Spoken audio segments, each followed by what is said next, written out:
코로나19의 정점은 지나고 있지만 실제로 주변에서 코로나19 감염자가 있다는 것은 우리에게는 일상이 되어버렸습니다. 그렇다고 하면 코로나19에 감염됐다. 어떻게 해야 될까요? 자, 과거에는 코로나19의 감염을 확인하기 위해서 전문가용 신속항원검사 또는 PCR 검사를 해서 의사를 찾아가고 비대면으로 통해서 약품을 처방받았습니다. 그렇다고 하면 위드 코로나 시대에는 과연 어떻게 해야 될까요? 정답은 바로 2009년에 있습니다.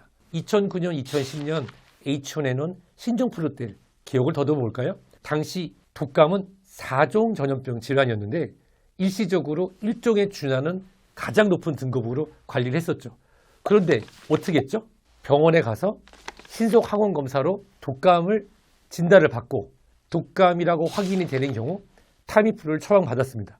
그런데 실제로 신속 항원 검사에서 독감이 양성이 나오지 않는 경우에도 의료진이 유행하는 시기이고 그리고 증상이 독감에 준한다라고 기록을 남기고 타미플루를 처방했습니다. 우리가 생각하는 바로 위드 코로나 시대의 진료 환경은 이럴 것 같습니다. 예를 들어 볼까요? 의사 선생님, 목이 너무너무 아프고요. 열이 나고 기침이 나와요. 그런데 제 동료가 코로나19 오미크론에 확진을 받았거든요. 제가 어떻게 해야 될까요? 과거에는 어떻게 했죠? 병원에 자체를 들어가지 못했죠. 열이 나면 들어가지도 못했고 실제로 검사를 하고 집에 갇혀 있었어야만 합니다. 그렇지만 지금은 바뀌는 겁니다. 코로나19 환자와 밀접 접촉을 하고 코로나19의 증상을 보인다고 해도 병의원에 마스크 착용을 잘하고 본인의 예약된 시간에 들어가게 됩니다.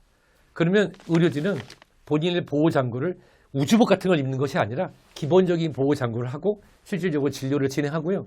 증상을 통해서 신속항원 검사를 진행하고 15분에서 30분 후에 양성 파적이 나오면 거기에 맞는 팍스로비드 약물을 처방하게 됩니다. 나이가 젊으시다고요? 그렇다고 하면 팍스로비드를 처방하지 않고 일반적인 감기약을 처방하게 됩니다. 일반적 감기약들은 대부분 소염 진통제, 항히스타민제, 그리고 진해 거담제, 그리고 추가로 먹을 수 있는 두통약, 거기 더해서 바로 일부에서는 항생제를 처방할 수도 있고 일부에서는 저용량 스테로이드를 처방해서 염증을 줄일 수도 있습니다. 그렇다고 하면 67세 코로나19 오미크론 증상을 보였습니다.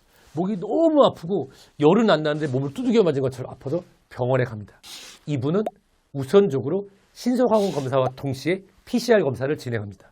그 이유는 신속항원 검사로 양성이 나오는 경우에도 아주 일부에서 일반 코로나 바이러스인 경우가 있기 때문에 특히 지금처럼 유행이 조금 잦아들고 있는 경우에 환절기에 발생하는 일반 감기 코로나 바이러스도 신속항원 검사에서 양성이 나올 수 있거든요.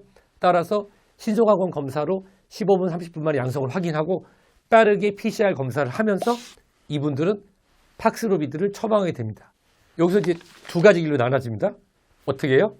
67세의 고위험군, 과거에 결핵을 하셨고 예방접종을 2번밖에 안 하신 분은 코로나 환자분들을 위한 일반 병실에 입원합니다. 즉 우리가 과거에는 한 층을 통째로 다 비워서 코로나19 환자가 가셨다고 하면 그게 아니라 코로나19 증상을 보이는 비슷한 분들이 갈 수 있는 6인실, 4인실, 2인실을 마련해서 그분들을 거기서 모시면서 실제로 렌디스비르와 같은 주사제 치료를 하거나 아니면 초기부터 팍스로비드와 같은 경구용 코로나19 치료제를 하게 됩니다. 근데 이 60세 어르신이 완고하세요. 나는 병원 입원하고 싶지 않다고. 집에 가겠다고. 어떻게 해야 될까요? 당연히 집에 가셔도 됩니다. 집에 가실 때 팍스로비드와 더불어서 증상을 경감시킬 수 있는 약품들을 같이 처방받고 단 이럴 경우에는 코로나19 재택 치료 시스템에 따라서 전화로 연결하고 하루에 2회 이상 주치의와 또는 주치의 병원의 간호사 선생님과 상담을 통해서 본인의 상태를 계속 모니터링하고요. 악화되는 경우에는 본인이 자가용으로 또는 도보로 병원에 오셔서 입원 치료를 받을 수 있습니다. 많이 바뀌었죠. 어떠세요? 옛날에는 상상도 못했죠. 그런데 이렇게 바뀌어야 하고 바뀌어가고 있습니다.